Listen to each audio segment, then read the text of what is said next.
We have been talking about energy independence for decades. Since Richard Nixon, we've been talking about it every year.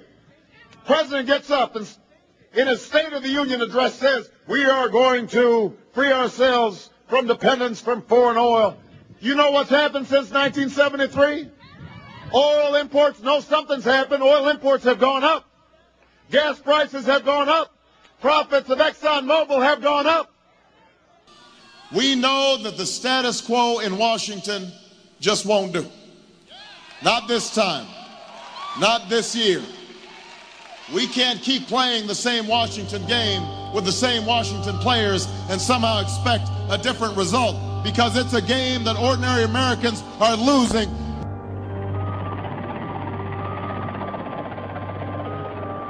U.S. National Security Advisor Brzezinski flew to Pakistan to set about rallying resistance. That's what happens when lobbyists set the agenda, and that's why they won't drown out your voices anymore when I am President of the United States of America.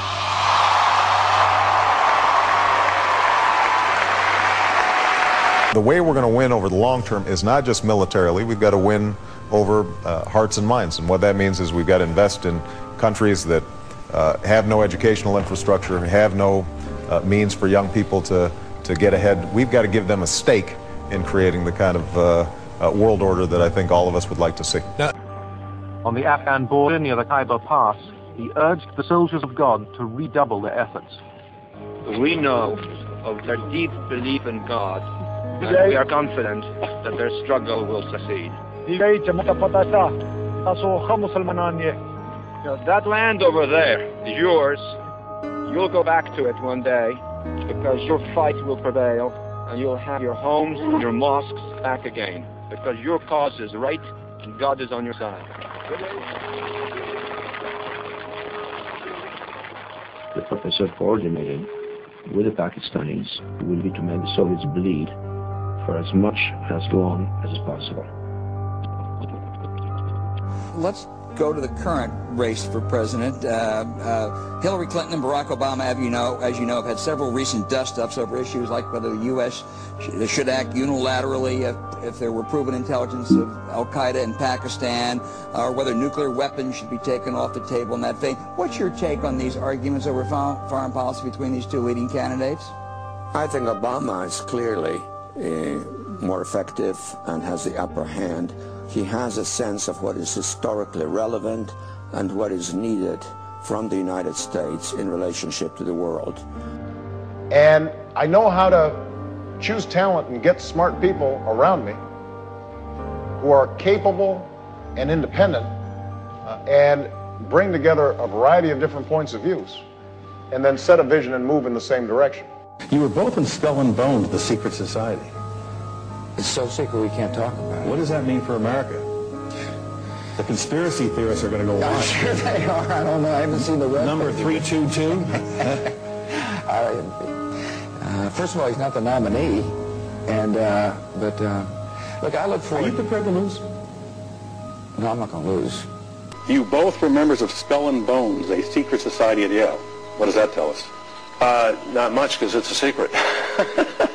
Is there a secret handshake? Is there a secret code?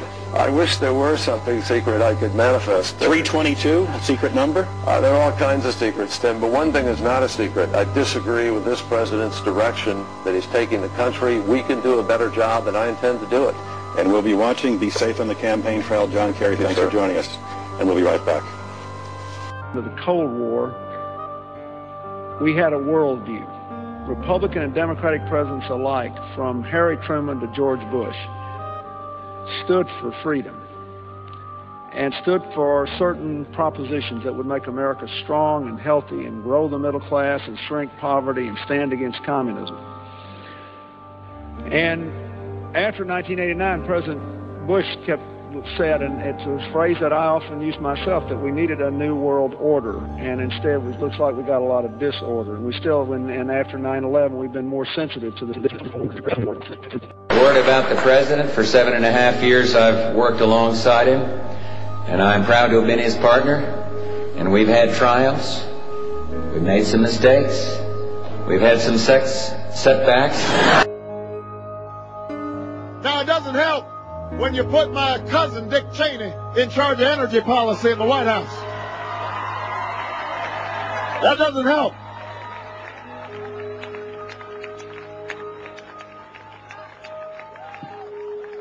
We've been hiding that for a long time. It's good to be back at the Council on Foreign Relations. As Pete mentioned, I've been a member for a long time and was actually a director for some period of time.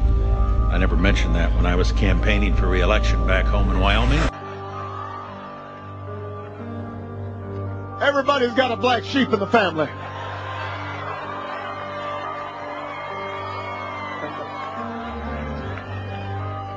Have taken that one step farther, saying the Obama campaign seems dangerously close to becoming a cult of personality. He takes the stage and his supporters go wild, cheering, some crying, some shouting, "I love you." And my faith in the American people has been vindicated because they are ready for change. Then something woke you, didn't it? Was it a dream? What was it? I heard a strange noise. What was it?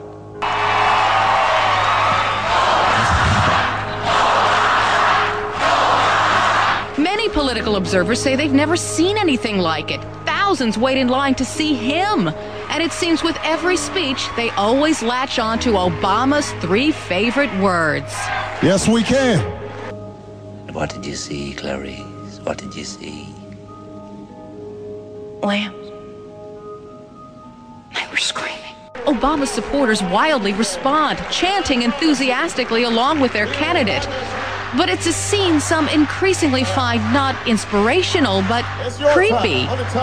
In other words, when you start, blogging about Barack Obama, why just go ahead and worship him? And I think this was the idea behind a new sculpture. Thank you. That was indeed a segue. A new sculpture of Obama as Jesus. Listen. LA Times columnist Joel Stein calls this Obama outpouring Obamaphilia, although he admits he's fallen for it too. Others call it cult-like. Conservative columnist David Brooks compares Obama to a messiah and his supporters to members of the Hare Krishna. Obama does talk policy, but Berkeley's George Lakoff says at this moment in time, Democrats want something different. Yes, we can may sound empty, but Lakoff says voters understand it intuitively.